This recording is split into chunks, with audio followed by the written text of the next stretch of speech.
Hi hello friends, ಇವತ್ತಿನ ವಿಡಿಯೋದಲ್ಲಿ ತುಂಬಾ ಟೇಸ್ಟಿಯಾಗಿರುವಂತಹ ಟೊಮೊಟೊ ತೊಕ್ಕು ರೆಸಿಪಿನ ಡಿಫ್ರೆಂಟಾಗಿ ಯಾವ ರೀತಿ ಮಾಡೋದು ಅಂತ ತಿಳಿಸ್ಕೊಡ್ತಾ ಇದ್ದೀನಿ.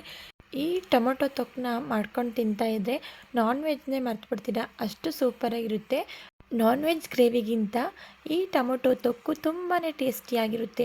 ಒಂದು ಸಲ ಮಿಸ್ ಮಾಡದೆ ಟ್ರೈ ಮಾಡಿ ನೋಡಿ, ಪದೇ ಪದೇ ಮಾಡ್ತಾನೆ ಇರ್ತೀರಾ. ಬನ್ನಿ ಹೇಗೆ ಮಾಡೋದು ಅಂತ ನೋಡ್ಕೊಳ್ಳೋಣ. ನಾನಿಲ್ಲಿ ಒಂದು ಬಾಣಲಿಗೆ ಮೊದಲು ಒಂದು ಅರ್ಧ ಲೀಟ್ರಷ್ಟು ಎಣ್ಣೆನ ಸೇರಿಸ್ಕೊಂಡು ಒಂದು 5 ಹಪ್ಳಗಳನ್ನ ಎಣ್ಣೆಗೆ ಸೇರಿಸಿ ಕರೆದು ಪಕ್ಕಕ್ಕೆ ಇಟ್ಕೊಳ್ತಾ ಇದ್ದೀನಿ. ಇವತ್ತಿನ ಟೊಮೊಟೊ ತೊಕ್ಕು ರೆಸಿಪಿಗೆ ಮೇನ್ ಇಂಗ್ರೀಡಿಯೆಂಟ್ಸ್ ಬಂದು ಹಪ್ಳ. ಆದ್ದರಿಂದ ನಾನಿಲ್ಲಿ ಹಪ್ಳನ ಕರೆದು ಪಕ್ಕಕ್ಕೆ ಇಟ್ಕೊಳ್ತಾ ಇದ್ದೀನಿ. ನಂತರ ನಾನಿಲ್ಲಿ ಬಾಣಲಿಲಿರುವಂತಹ ಎಣ್ಣೆನೆಲ್ಲ ತೆಗೆದು 3 ಟೇಬಲ್ ಸ್ಪೂನಷ್ಟು ಎಣ್ಣೆನ ಉಳಿಸ್ಕೊಂಡಿದ್ದೀನಿ. ಎಣ್ಣೆ ಬಿಸಿಯಾದ ನಂತರ ಇದಕ್ಕೆ 2 ಟೇಬಲ್ ಸ್ಪೂನಷ್ಟು ಕಡಲೆಬೇಳೆನ ಸೇರಿಸ್ಕೊಂಡು ಕಡಲೆಬೇಳೆ ಸ್ವಲ್ಪ ಕಲರ್ ಚೇಂಜ್ ಆಗೋವರೆಗೂ ಫ್ರೈ ಮಾಡ್ಕೊಳ್ತಾ ಇದ್ದೀನಿ. ನಂತರ ಇದಕ್ಕೆ 1 ಟೀ ಸ್ಪೂನಷ್ಟು ಸಾಸಿವೆ, 1 ಟೀ ಸ್ಪೂನಷ್ಟು ಜೀರಿಗೆ, 1 ಟೀ ಸ್ಪೂನಷ್ಟು ಸೋಂಪನ್ನು ಸೇರಿಸ್ಕೊಳ್ತಾ ಇದ್ದೀನಿ. ಇದ್ರ ಜೊತೆಗೆ ಸ್ಲೈಸಾಗಿ ಕಟ್ ಮಾಡ್ಕೊಂಡಿರುವಂತಹ 2 ಈರುಳ್ಳಿ, ಸ್ವಲ್ಪ ಕರಿಬೇವಿನ ಸೊಪ್ಪನ್ನು ಸೇರಿಸ್ಕೊಳ್ತಾ ಇದ್ದೀನಿ. ಕರಿಬೇವಿನ ಸೊಪ್ಪನ್ನು ಸೇರಿಸಿದ ನಂತರ ಈರುಳ್ಳಿನ ಒಂದು 2 ನಿಮಿಷಗಳ ಕಾಲ ಚೆನ್ನಾಗಿ ಫ್ರೈ ಮಾಡ್ಕೊಳ್ತಾ ಇದ್ದೀನಿ. ಹಾಗೆ ಇದ್ರ ಜೊತೆಗೆ ಸೀಲಿಟ್ಕೊಂಡಿರುವಂತಹ 3 ಹಸಿಮೆಣಸಿನ್ಕಾಯಿನ ಸೇರಿಸ್ಕೊಳ್ತಾ ಇದ್ದೀನಿ. ನೀವು ನಿಮ್ಮ ಖಾರಕ್ಕೆ ಅನುಗುಣವಾಗಿ ಮೆಣಸಿನ್ಕಾಯಿನ ನೋಡಿಕೊಂಡು ಸೇರಿಸ್ಕೊಳ್ಳಿ. ನಂತರ ಇದಕ್ಕೆ 2 ಟೀ ಸ್ಪೂನಷ್ಟು ಕ್ರಾಸಾಗಿ ಗ್ರೈಂಡ್ ಮಾಡಿ ಇಟ್ಕೊಂಡಿರುವಂತಹ ಬೆಳ್ಳುಳ್ಳಿ ಪೇಸ್ಟನ್ನು ಸೇರಿಸ್ಕೊಳ್ತಾ ಇದ್ದೀನಿ. ನೀವಿಲ್ಲಿ ಬೆಳ್ಳುಳ್ಳಿನ ಜಜ್ಜಿಯೂ ಸಹ ಸೇರಿಸ್ಕೋಬೋದು. ನಂತರ ನೆಕ್ಸ್ಟ್ ನಾನಿಲ್ಲಿ ಬೆಳ್ಳುಳ್ಳಿ ಪೇಸ್ಟ್ನ ಹಸಿ ಸ್ಮೆಲ್ ಹೋಗೋವರೆಗೂ ಹಾಗೆ ಈರುಳ್ಳಿ ಚೆನ್ನಾಗಿ ಫ್ರೈ ಆಗೋವರೆಗೂ ಅದನ್ನು ಫ್ರೈ ಮಾಡ್ಕೊಳ್ತಾ ಇದ್ದೀನಿ. ನೆಕ್ಸ್ಟ್ ಇದಕ್ಕೆ ಈ ರೀತಿ ಸ್ಲೈಸ್ ಆಗಿ ಕಟ್ ಮಾಡ್ಕೊಂಡಿರುವಂತಹ 8 ಟೊಮೊಟೊ ಹಣ್ಣು, ಅರ್ಧ ಟೀ ಸ್ಪೂನಷ್ಟು ಅರಿಶಿಣದ ಪುಡಿ, ಹಾಗೆ 1 ಟೇಬಲ್ ಸ್ಪೂನಷ್ಟು ನಾನಿಲ್ಲಿ ಚಿಲ್ಲಿ ಪೌಡರ್ನ ಸೇರಿಸ್ಕೊಳ್ತಾ ಇದ್ದೀನಿ. ನಾನಿವತ್ತು ಕಾಶ್ಮೀರಿ ಚಿಲ್ಲಿ ಪೌಡರ್ನ ಸೇರಿಸ್ಕೊಳ್ತಾ ಇದ್ದೀನಿ. ನೀವು ನಾರ್ಮಲ್ ಚಿಲ್ಲಿ ಪೌಡರ್ನ ಸೇರಿಸ್ಕೊಳ್ಳೋದಾದರೆ ನಿಮ್ಮ ಖಾರಕ್ಕೆ ಅನುಗುಣವಾಗಿ ನೋಡ್ಕೊಂಡು ಸೇರಿಸ್ಕೊಳ್ಳಿ. ನಂತರ ರುಚಿಗೆ ತಕ್ಕಷ್ಟು ಉಪ್ಪನ್ನು ಸೇರಿಸ್ಕೊಂಡು ಮಿಕ್ಸ್ ಮಾಡ್ಕೊಳ್ತಾ ಇದ್ದೀನಿ. ನೋಡಿ, ಈ ರೀತಿ ಮಿಕ್ಸ್ ಮಾಡ್ಕೊಳ್ತಾ ಟೊಮೊಟೊ ಚೆನ್ನಾಗಿ ಬೆಂದು ಸಾಫ್ಟ್ ಆಗಬೇಕು.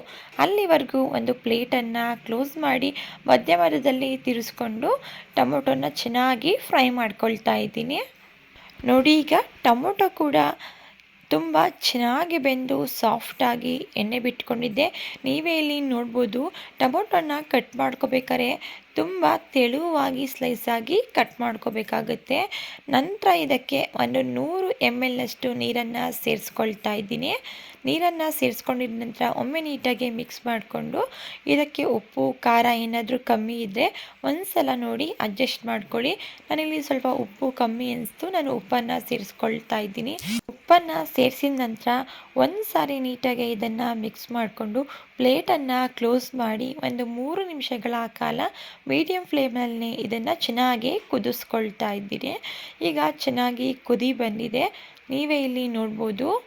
ಈಗ ಇದಕ್ಕೆ ಸಣ್ಣದಾಗಿ ಕಟ್ ಮಾಡಿಟ್ಕೊಂಡಿರುವಂತಹ ಸ್ವಲ್ಪ ಕೊತ್ತಂಬರಿ ಸೊಪ್ಪು, ಹಾಗೆ ನಾವು ಆಲ್ರೆಡಿ ಎಣ್ಣೆಯಲ್ಲಿ ಕರೆದಿಟ್ಕೊಂಡಿರುವಂತಹ 5 ಹಪ್ಳಗಳನ್ನ ಈ ರೀತಿ ಕೈಯಿಂದನೇ ಪ್ರೆಸ್ ಮಾಡಿ ಸೇರಿಸ್ಕೊಳ್ತಾ ಇದ್ದೀನಿ. ನೋಡಿ, 5 ಹಪ್ಳಗಳನ್ನು ಸಹ ಈ ರೀತಿ ನಾನು ಕೈಯಿಂದ ಪುಡಿ ಮಾಡಿ ಸೇರಿಸ್ಕೊಂಡಿದ್ದೀನಿ. ಹಪ್ಳಗಳನ್ನ ಸೇರಿಸಿದ ನಂತರ ಒಂದು 2 ನಿಮಿಷಗಳ ಕಾಲ ಲೋ ಫ್ಲೇಮಲ್ಲಿ ಇಟ್ಕೊಂಡು ಮಿಕ್ಸ್ ಮಾಡ್ಕೊಳ್ತಾ ಫ್ರೈ ಮಾಡಿಕೊಂಡು ಗ್ಯಾಸ್ ಸ್ಟವ್ನ ಆಫ್ ಮಾಡ್ಕೊಳ್ತಾ ಇದ್ದೀನಿ. ರಿಯಲಿ ಟ್ರಸ್ಟ್ ಮೀ, ಈ ಟೊಮೊಟೊ ಗೊಜ್ಜು ಮುಂದೆ ನಾನ್ ವೆಜ್ ಕೂಡ ಏನೂ ಮಾಡೋಕ್ಕಾಗಲ್ಲ, ಅಷ್ಟು ಸೂಪರಾಗಿರುತ್ತೆ.